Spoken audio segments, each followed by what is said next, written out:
जी, तो हम देखेंगे जी कि किस तरह से हमने अभी जो है ना डाटा है वो कंट्रोलर से किस तरह से भेजना है व्यू में। तो उसमें मैंने जो आपको बताया कि उसमें हमारे पास जो है वो मैं आपको व्हाइट बोर्ड पे भी ये चीज़ बता देता हूँ कि हमारे पास जो डाटा भेजने का तरीकाकार है, उसमें हमारे पास 3 चीज़ें हैं जिनको हम इस्तेमाल करते हैं नॉर्मली, ठीक है जी? कि जिसमें हमारे पास आ जाएगा जी व्यू बैक है, ठीक है जी? उसके बाद हमारे पास व्यू डाटा है और उसके बाद है जी हमारे पास टेम्प डाटा।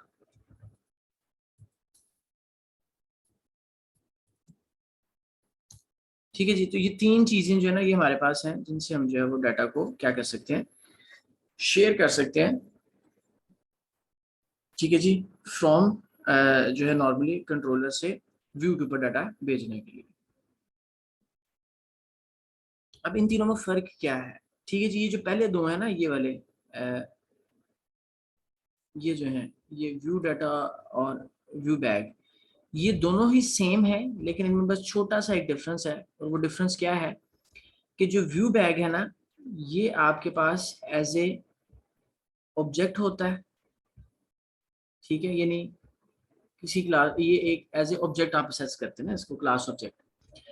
और ये जो व्यू डाटा ना ये आपके पास ये एज ए अरे असेस होती है, ठीक है? ये अरे कलेक्शन है,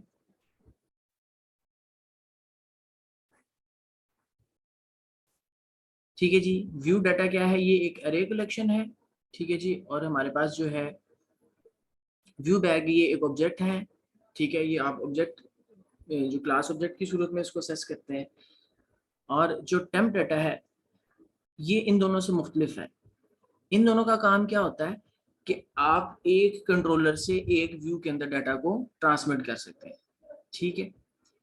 लेकिन हमारे पास जो टेम्प डाटा होता है ना, टेम्प डाटा क्या करता है कि ये आपको एक कंट्रोलर के एक एक्शन से किसी दूसरे एक्शन में भी डाटा भेजने के लिए ठीक है, असेस देता है कि व्यू डाटा और व्यू बैग इन दोनों का काम क्या है कि ये आपको एक एक्शन मेथड से एक व्यू के अंदर जो है ना डाटा ट्रांसमिशन करने के लिए मतलब ना आपको असेस देते हैं कि आप एक एक्शन मेथड से दूसरे एक ही एक्शन मेथड के जो व्यू है ना उनके दरमियान में आप डाटा शेयर कर सकते हैं, ठीक है? लेकिन इन दोनों में आपस में फ़र्क क्या है कि view bag as a object access होता है और व्यू डाटा जो है ये ऐसे एज़ ए अरे कलेक्शन जो है ना ये आपके पास जो है ना असेस होती है।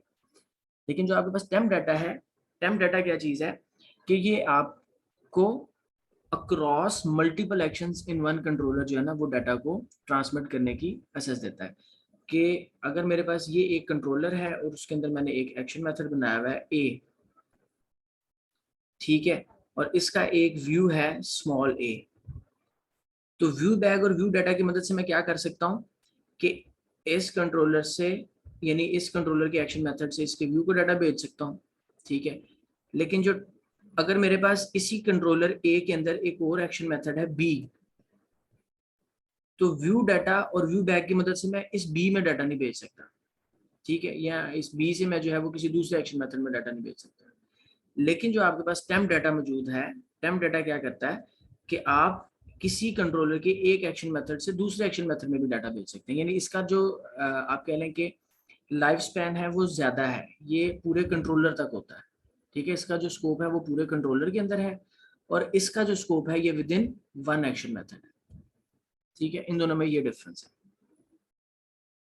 तो इसको हम ज़रा थोड़ा-सा प्रैक्टिकली करके देखते हैं, फिर आपको मज़ीद चीज़ें क्लियर हो जाएगी। तो अभी से हम आ जाते हैं अपनी विजुअल स्टूडियो की स्क्रीन के ऊपर। होपफुली आपको मेरी विजुअल स्टूडियो की स्क्रीन नज़र आ रही है। तो अभी हम देखेंगे कि हमने किस तरह से जो है वो डाटा हम भेज सकते हैं। अब मैं क्या करूँगा कि मैं सबसे पहले जो हमारा इसका कंट्रोलर है, मैं यहाँ से राइट यानी इसके कंट्रोलर पे चला जाता हूँ। ये होम कंट्रोलर है मेरे पास, ठीक है जी, ये इंडेक्स का। जी।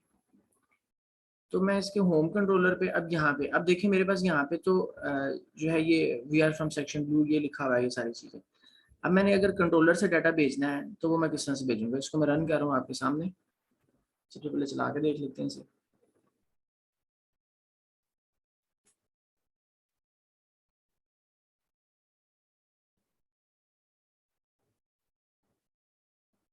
जी ये देखें ये हमारे पास आ गया, we are from section blue and we are studying MSc, ये हमने लास्ट क्लास में बनाया था। ये हमें क्या रिटर्न कर रहा है, ये वाला व्यू रिटर्न कर रहा है, ठीक है। अब मैं चाहता हूँ कि कंट्रोलर से मैं कोई चीज़ जो है, कोई ऐसी इन्फॉर्मेशन जो है वो मैं भेजूँ, ठीक है, जो मेरे पास व्यू में रिसीव हो, ठीक है, कोई स्पेशल इन्फॉर्मेशन, ठीक है। तो मैं क्या करूँगा जी, यहाँ पे लिखूंगा जी मैं व्यू बैग, ये देखें इस तरह से व्यू बैग, यहाँ पे डॉट लगा देते हैं और मैं इधर कह देता हूँ मैसेज, ठीक है जी। इसको मैंने इक्वल कर दिया और ये मैंने डबल कोट्स लगा दिया। Here we have special message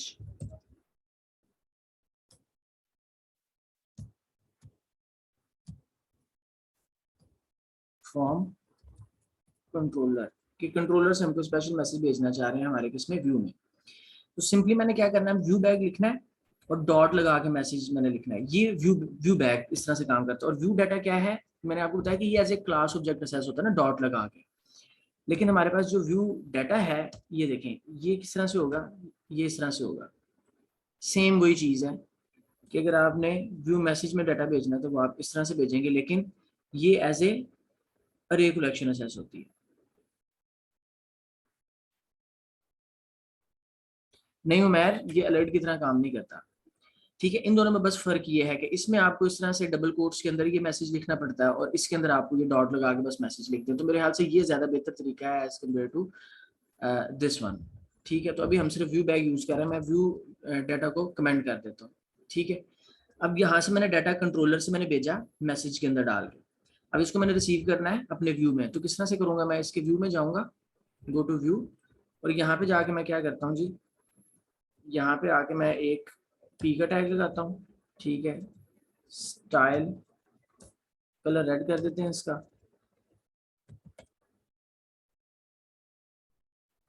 ठीक है। और इसके अंदर मैंने मैसेज शो करना है। तो देखें जी मैं रेजर सिंटेक्स लिखूंगा, ठीक है। ये जो ऊपर भी आप में से कुछ स्टूडेंट पूछ रहे थे ना, ये क्या है, ये दरअसल रेजर सिंटेक्स है। ये स्पेशल आपने सी शार्प का कोड लिखना तो ऊपर लिख सकते थे। अब यहाँ पे मैंने रेजर सिंटेक्स लिखना है, यानी सी शार्प का कोड देखे मैं इसमें लिखने लगा हूँ, है ये पी का टैग है एचटीएमएल का, ठीक है जी। तो ये देखें जी मैंने ऐड का साइन लगाया और यहाँ पे मैं क्या लिखूंगा जी, अब मैंने यहाँ पर व्यू बैग बनाया था ना, व्यू बैग में मैंने मैसेज डाल के भेजा, तो मैं यहाँ पे क्या लिखूंगा जी, व्यू बैग, ये व्यू बैग के अंदर कौन सा ऑब्जेक्ट मैंने सेट किया था, मैसेज वाला। तो व्यू बैग डॉट मैसेज, ठीक है जी। ये देखिए मैंने तो लिख दिया व्यू बैग के अंदर जो मैसेज है वो यहाँ पे प्रिंट हो जाएगा, ये पी के टैग के अंदर, और उसका कलर मैंने रेड कर दिया। लेकिन इसको सेव कर रहे हैं और रन करेंगे लाइक दिस, और रीलोड, पहले इसको सेव और रीलोड किया मैंने, इधर आके रीलोड करूंगा, ये देखें here we have a special message, तो फ्रॉम कंट्रोलर, ठीक है। और ये देखें रेड कलर में आ भी गया। किया मैंने क्या कि कंट्रोलर से मैंने मैसेज रखा व्यू बैग के अंदर, उसको मैंने ये इस तरह से पी के टैग के अंदर रेंडर करवाया, और इधर आके जब मैंने इसको व्यू किया तो मेरे पास देखें कंट्रोलर से मैसेज यहाँ पे आ गया व्यू के अंदर, ठीक है जी। तो इस तरह से हम भेज सकते हैं डाटा कंट्रोलर से व्यू के अंदर। और इन द सेम वे आप अगर व्यू डाटा यूज करना चाहते हैं तो व्यू डाटा भी यूज कर लेंगे। मैंने व्यू डाटा को अब अनकमेंट कर दिया, अब व्यू डाटा को असेस करना, काम दोनों का सेम है।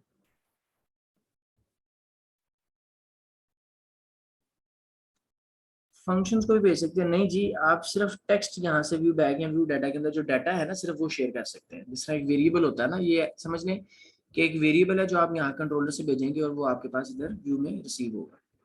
तो ये व्यू मैसेज है और ये मैं व्यू डाटा असेस कर रहा हूँ। अब इस व्यू डाटा का नाम यहाँ से मैं ये कॉपी कर लेता हूँ और यहाँ पे पेस्ट कर लेते हैं इस व्यू डाटा का नाम, ऐड का साइन व्यू डाटा का नाम लगाएंगे, ठीक है। और इसको मैं ग्रीन कलर कर देता हूँ, ठीक है जी।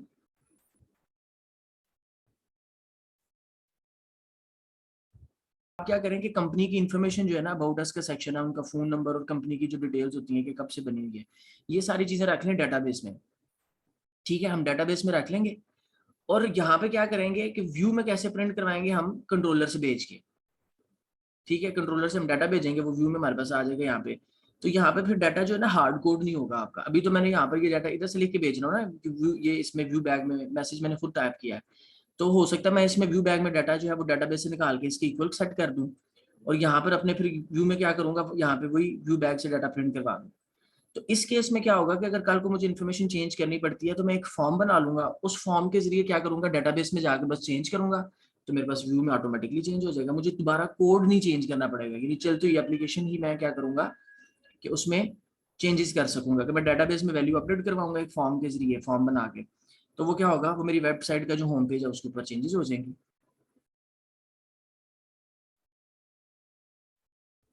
आपने फ्रंट एंड वाला पेज अभी ना ये लैंडिंग पेज पे यहाँ पे, हाँ होम पेज जो आपका, अगर जो भी आपने डिफाइन किया हुआ ना अपने जो है प्रोग्राम डॉट सी एस की फाइल में, वहां से जो भी आपका होम पेज है आपने लैंडिंग पेज वहां पे पेस्ट करना, और बाकी पेज उसी तरह से बना के जो है वो आपने जिस तरह से व्यूज में ऐड करने हैं वो आप ऐड करेंगे यहाँ पे।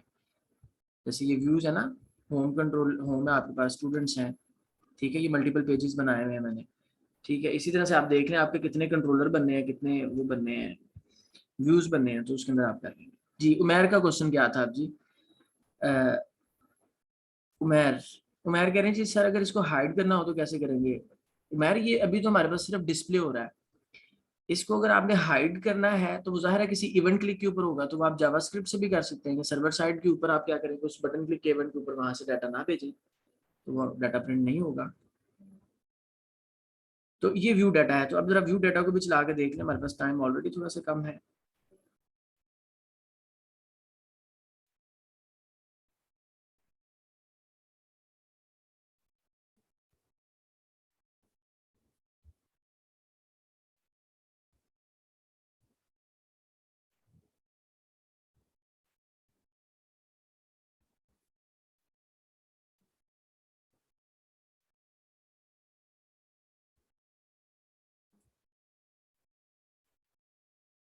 अच्छा जी, हमारे पास टैग मिसिंग था, ठीक है जी, टैग कंप्लीट किया और रीलोड करेंगे।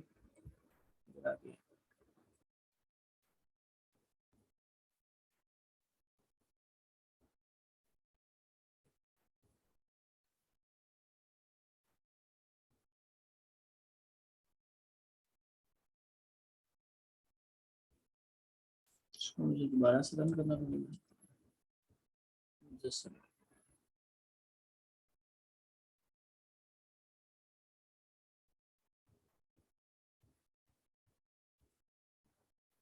ठीक है जी। तो ये देखें जी, ये हमारे पास डाटा भी आ गया।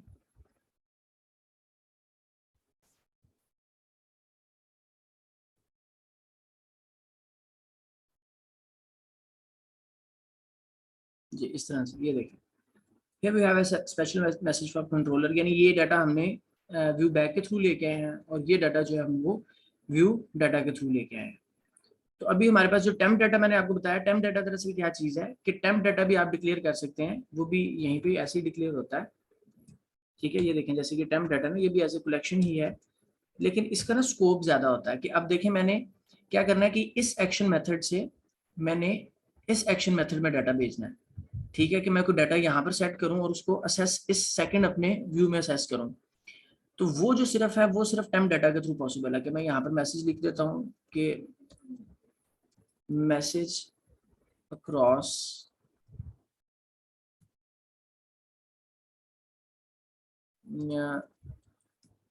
फॉर another एक्शन मेथड, कि अगर हमने किसी और एक्शन मेथड में डाटा भेजना है तो हम क्या करेंगे, वो टेम्प डाटा में रख देंगे। फिर मैं जब इसको असेस करूंगा ना इसके इस वाले एक्शन मेथड में, देखें चले मैं इसको आपको करके दिखाता हूँ, तो go to view second view में हम आ जाते हैं ना, सेकंड व्यू। अब यहाँ पे अगर मैं यही वाला व्यू बैग से डाटा असेस करने की कोशिश करूँ सेकंड व्यू में, तो देखें क्या असेस होता है, ठीक है। इसको मैं हॉट रीलोड करता हूँ, तो यहाँ पे आके ये मेरे पास होम पे तो चल गया ना, अब मैं ये सेकंड व्यू कॉल करता हूँ, होम सेकंड कॉल किया, ये देखें, ठीक है। हमारे पास होम में सेकंड है, इसके अंदर मैंने ये दरअसल थर्ड व्यू भेजा हुआ था डेलिबरेटली, इसको हम सेकंड ही भेजते हैं और रीलोड, ठीक है जी, ये सेकंड व्यू में हम आ रहे हैं ना। तो यहाँ पे अब हमारे पास आप देख सकते हैं कि यहाँ पे कोई भी स्पेसिफिक इंफॉर्मेशन जो है वो नहीं आ रही, इसको रीलोड कर लेते हैं,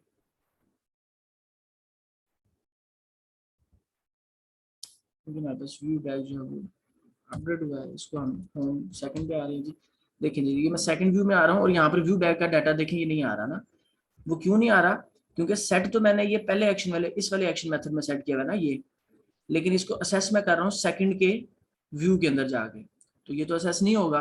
क्यों? क्योंकि इसको मैंने डिफाइन ही इस एक्शन मेथड में किया है, ये तो सिर्फ इंडेक्स के व्यू में असेस हो सकता है। लेकिन अगर कोई ऐसा मैसेज है जो मैंने यहाँ पे डिफाइन किया और उसको मैं किसी सेकंड व्यू में असेस करना चाह रहा हूँ, तो वो मैं किस में रखूंगा? हमेशा टेम्प में। तो ये देखें, पहले मैंने व्यू डाटा रखा है या व्यू बैग रखा, अब मैं यहाँ पे टेम्प डाटा रखता हूँ। ठीक है, और अब इसको मैं जरा रन करके देखता हूँ, तो आप देखेंगे कि अब दूसरे एक्शन का भी इसमें डाटा जो मैंने दूसरे एक्शन मेथड में लिखा था वो भी नजर आएगा।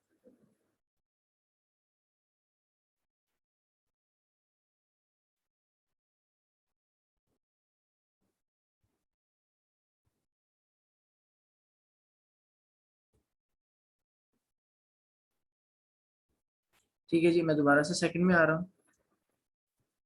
हाँ जी, टेम्प डाटा में जो है, टेम्प डाटा आप किसी भी एक्शन मेथड में चला सकते हैं। ये देखिए, message from another action method, अब ये देखिए यहाँ पे आ रहा है। जब मैं व्यू बैक से सर्च कर रहा था तो वो नहीं आ रहा था दूसरे एक्शन मेथड के अंदर। ठीक है, कि ये दूसरे एक्शन मेथड का जो व्यू था सेकंड सेकंड में वो असेस नहीं हो रहा था जो मैंने यहाँ पे इंडेक्स में डिफाइन किया हुआ था। लेकिन अब चूंकि मैं जो टेम्प डाटा में डाटा रख के भेज रहा हूँ, तो मैं जब सेकंड में कर रहा हूँ तो वो हमारे पास आ रहा है। ये नीचे मैं जूम कर देता हूँ कोड थोड़ा सा, ये देखिए कि ये देखें ये टेम्प डाटा, पहले मैं अगर व्यू बैक को असेस करूंगा सेकंड कंट्रोलर के व्यू में, सेकंड एक्शन मेथड के व्यू में, तो वो असेस नहीं होता है। लेकिन अगर मैं टेम्प डाटा को असेस करूँ तो वो हो जाता है। तो ये दरअसल बेसिक डिफरेंस है बीच में हमारे व्यू बैक, व्यू डाटा और टेम्प डाटा के अंदर। ठीक, कंट्रोलर से डाटा किस तरह से व्यू में भेजा। अब हमने व्यू से डाटा भेजना है कंट्रोलर के अंदर। ठीक है, तो व्यू से डाटा कंट्रोलर में भेजने का तरीकाकार क्या है कि वो हम हमेशा भेजते हैं टेम्प से, सॉरी, वो हम फॉर्म से भेजते हैं डाटा।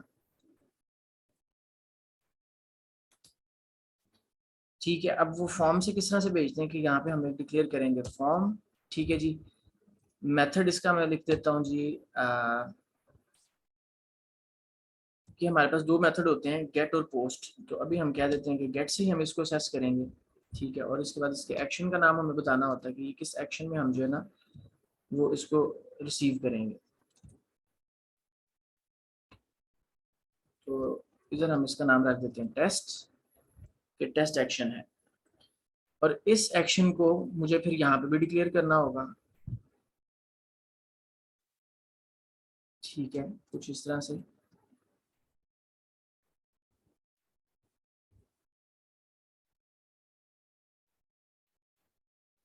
मैंने यहाँ पर एक नया एक्शन मेथड बना लेता हूँ टेस्ट के नाम से।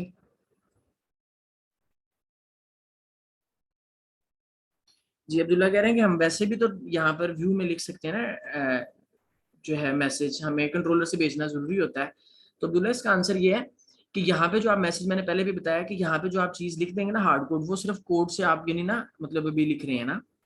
ठीक है, तो आपको ये आसान लग रहा होगा, आप कहेंगे पता नहीं व्यू डाटा में क्यों डाल के भेज रहे हैं। तो कई दफा ऐसे होता है कि हमने डाटा प्रोसेस करना होता है। जैसे अभी मैंने यहाँ पर देखें, यहाँ से मैं क्या करूंगा कि मैं यहाँ से व्यू से डाटा भेजूंगा कंट्रोलर पे डाटा प्रोसेस करूंगा। फॉर एग्जांपल मैं यूजर नेम और पासवर्ड यहाँ से भेजता हूँ, वो मैं कहाँ पे रिसीव करूंगा? इस कंट्रोलर में, कंट्रोलर के एक्शन में। यहाँ पे फिर मैं क्या करूंगा कि उनको कंपेयर करूंगा, अगर यूजर नेम और पासवर्ड ठीक होगा, अब मैंने यूजर को रिस्पांस तो भेजना है ना कि तुम्हारा यूजर नेम करेक्ट है या नहीं है, तो वो फिर हम व्यू बैग में डाल के भेजेंगे ना मैसेज।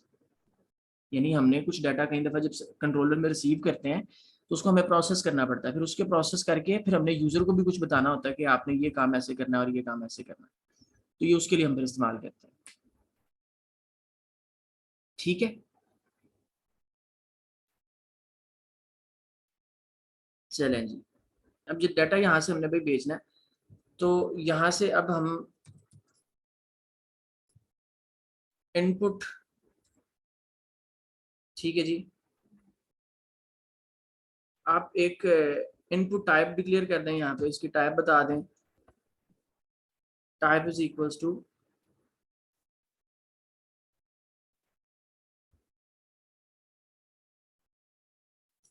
टेक्स्ट है।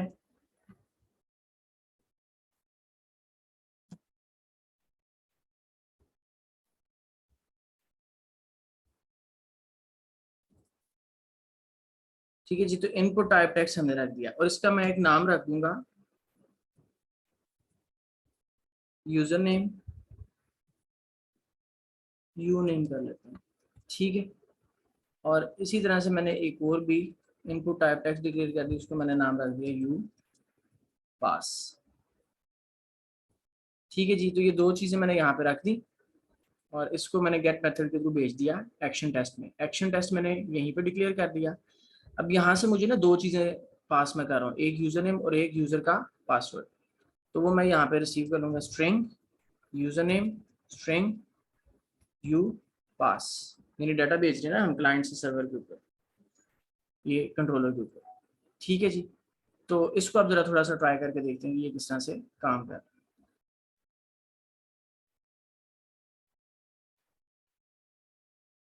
जी जी, ये मेरे पास दो इनपुट बॉक्स लगे हुए हैं, इसके अंदर मैंने प्लेस होल्डर नहीं लगाया, प्लेस होल्डर लगा देते हैं, ठीक है।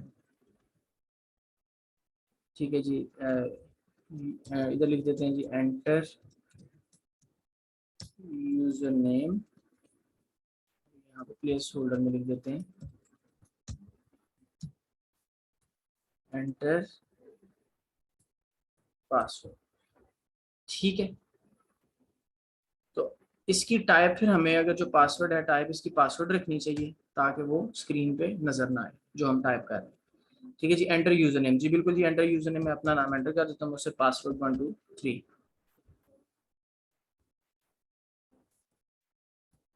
ठीक है जी। ये मैंने लिखा। अब इसके अंदर मुझे एक बटन भी चाहिए उसको पोस्ट करने के लिए, तो मैं इसको जो लिख देता हूँ जी input type equals to, type इसकी रख देंगे जी सबमिट, ठीक है जी। सेव कर रहे हैं इसको, दोबारा से आगे तो रीलोड करेंगे, अब बटन भी हमारे पास आ गया। तो 1 2 3, और यहाँ पर ना इसको ब्रेक पॉइंट होता है हमारे पास जिससे हम ना ट्रैक कर सकते हैं। तो मैं यहाँ पे आऊँगा, यहाँ पे आके ब्रेक पॉइंट ये इस तरह से लगा दूंगा बिल्कुल नंबर के ना साइड पे वाइट स्पेस पे। तो ये क्या होगा, ताकि यहाँ पे आकर रुक जाए अगर मैं यूजर नेम पासवर्ड यहाँ से भेजता हूँ तो ये लें जी, ये हमारे पास स्क्रीन आ गई, इधर से सबमिट कर रहे हैं, ठीक है जी। डाटा इधर से सबमिट हुआ है हमारे पास, लेकिन वहाँ पे रिसीव नहीं हुआ ना टेस्ट के लिए।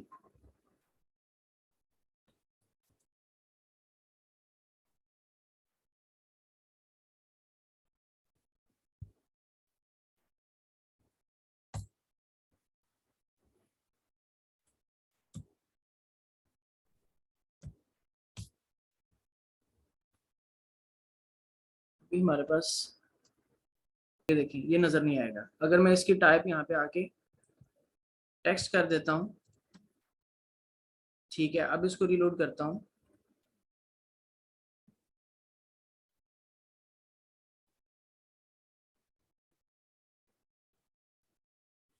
तो अभी आप देखेंगे कि अभी जो मैं लिख रहा हूँ ना, अगर मैंने टाइप इसकी टेक्स्ट रखी हुई है तो जो मैं एंटर करूंगा वो मुझे विजिबल होगा, ये देखिए यहाँ पे। अब मैं जो लिख रहा हूँ देखिए नज़र आ रहा है, लेकिन टाइप अगर इसकी पासवर्ड होगी फिर जो मैं एंटर करूंगा वो नज़र नहीं आएगा, ये देखिए, ठीक है।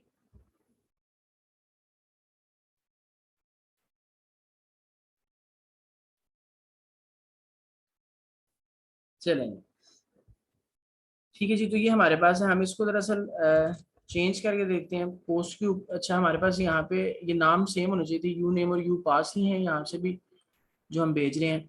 जो आप इनपुट बॉक्स के अंदर यहाँ पे लिखेंगे ना जो चीज़ यूजर नेम और यू पास, ये वाले जो नाम है ये 100% इससे मैच करने चाहिए, फिर आप यहाँ पे रिसीव कर सकेंगे, ठीक है। इसमें एक और चीज़ भी है कि हम वैलिडेट करते हैं एंटी जो है ना हमारे पास फॉर्जरी टोकन जो है, कि फॉर्जरी टोकन के लिए भी हमें यहाँ से एक फॉर्जरी टोकन भेजना पड़ता है जो हम वहाँ पे रिसीव करेंगे, उसकी वजह से भी हो सकता है कि हमारे पास डाटा यहाँ पे रिसीव नहीं होता, ठीक है। फॉर्जरी टोकन क्या होता है कि उससे हम ये कंफर्म करते हैं कि जिस हम एक्शन मेथड से डाटा भेज रहे हैं क्या वहीं से हम सर्वर पर रिसीव कर रहे हैं। अगर यहाँ पे हम मेथड HTTP पोस्ट रखेंगे तो फिर यहाँ पे हमें एनोटेशन लगानी पड़ती है HTTP पोस्ट की, इस तरह से।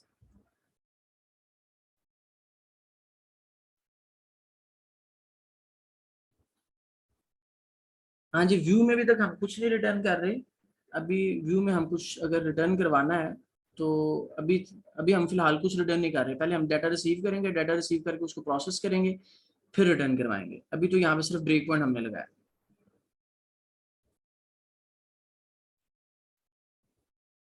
ठीक है जी, अब हम इसको अगर पोस्ट से डाटा भेज रहे हैं,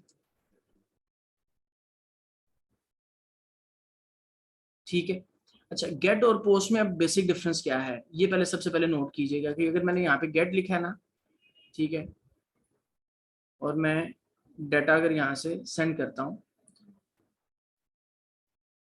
यहाँ पे टेस्ट और यहाँ पे टेस्ट, अब मैं डाटा जब सेंड करूंगा तो आप देखेंगे ये ऊपर नजर आ रहा है आपको, test is equal to user name is equal to this and you pass is equal to this.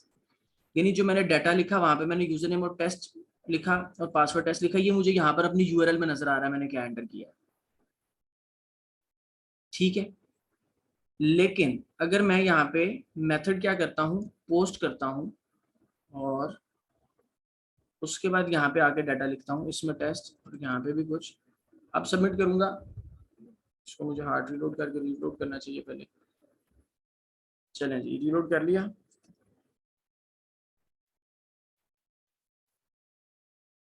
अब सबमिट कर रहे हैं, अब देखें, अब इसमें यूआरएल में आपको कुछ भी नजर नजर नहीं आ रहा। पहले आपने देखा कि यहाँ पर हमें वो जो हमने जो भी कुछ एंटर किया हुआ था डाटा, वो हमें इस तरह से रहा यूआरएल में नजर आ रहा था, लेकिन जैसे ही हमने इस मेथड को पोस्ट किया हमारे पास यहाँ पे वो अब नजर नहीं आ रहा। तो ये दरअसल बेसिक डिफरेंस है गेट और पोस्ट में, कि गेट में जो भी आप डाटा सर्वर पे भेजते हैं वो आपको रहा यूआरएल में जाता है, ठीक है, वो सबको नजर आ रहा होता है।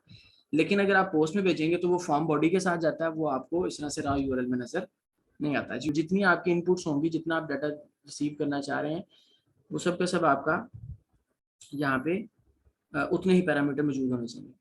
और इसमें आपने ये भी याद रखना है कि अगर आपने यहाँ पर मेथड पोस्ट लिखा है ना, तो यहाँ पे आपको ऊपर एनोटेशन लगानी होगी HTTP पोस्ट, ठीक है। अगर आपके पास मेथड गेट है तो फिर आपको वहां पे एनोटेशन लगाने की जरूरत नहीं है, क्योंकि ये बाय डिफॉल्ट गेट ही होता है।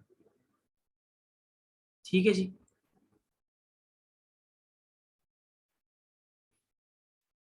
उमेर, बटन पास नहीं करते हम, बस बटन की टाइप बताते हैं हम ना, कि बटन क्या है, इसकी इनपुट टाइप टेक्स्ट है, वैल्यू सेट करनी है, आप वैल्यू भी सेट करते हैं इसकी। ठीक है जी, सबमिट इस तरह से रखते हैं। ये क्या करेगा, जो सिर्फ आप सेट कर रहे हैं ना वो।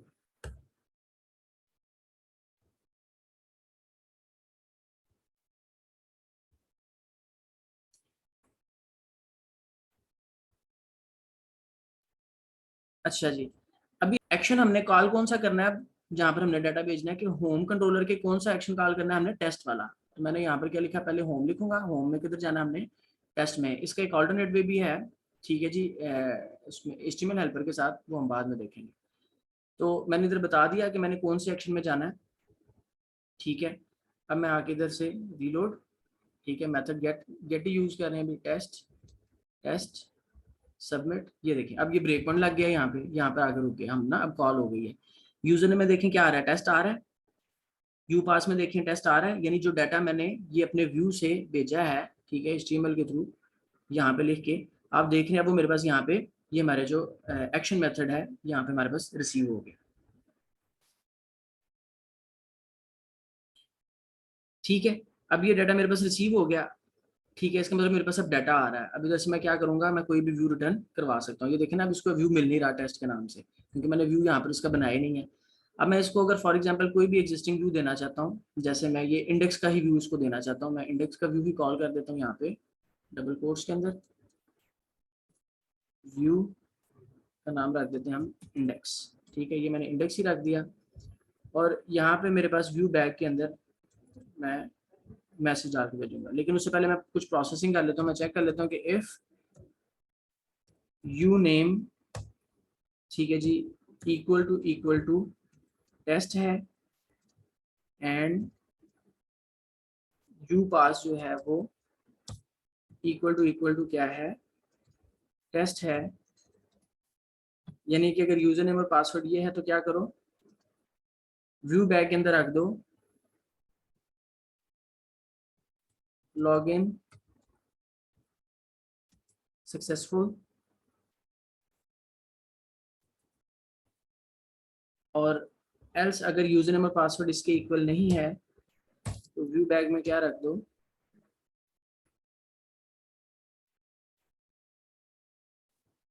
लॉगिन फेल, ठीक है जी, इस तरह से, और ये वो वाला रिटर्न करवा देते हैं, ठीक है, इंडेक्स व्यू पर। तो यहाँ पे ये व्यू डाटा वाला मैं फिलहाल कमेंट कर देता हूँ, एक ही व्यू बैग रखते हैं, उसमें मैसेज आएगा। अब मैंने लॉजिक क्या बनाई है, मैंने लॉजिक ये बनाई है कि मैं क्लाइंट साइड से कुछ यूजर नेम और पासवर्ड भेजूंगा, उसको चेक करूंगा कि अगर वो यूजर नेम और पासवर्ड टेस्ट के इक्वल है तो मैं प्रिंट करवा दूंगा लॉगिन सक्सेसफुल, अगर वो इसके इक्वल नहीं है तो मैं प्रिंट करवा दूंगा लॉगिन फेल।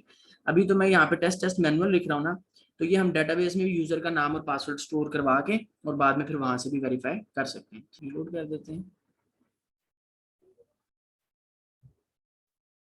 चलें जी बस जल्दी से, ठीक है जी, यहाँ पे लिख रहे हैं जी टेस्ट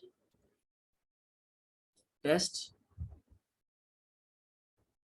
सबमिट, यहाँ पर आ गए हम, ठीक है जी। ये देखें दोनों में जगह पे मेरे पास यूजर नेम और पासवर्ड रिसीव हो गया ना, मैंने क्लाइंट साइड से भेजा है, ठीक है, व्यू से डाटा यहाँ पे आ गया, F10 करेंगे, अब यहाँ पे चेक कर रहे हैं जी, क्या चेक होगा जी, user name password equal to है जी, बिल्कुल यूजर नेम भी टेस्ट के इक्वल है, पासवर्ड भी टेस्ट के इक्वल है, तो व्यू बैक में मैसेज किया जाएगा लॉगिन सक्सेसफुल, ठीक है जी, तो व्यू रिटर्न होगा। तो ये देखें जी हमारे पास मैसेज क्या आ गया, लॉगिन सक्सेसफुल।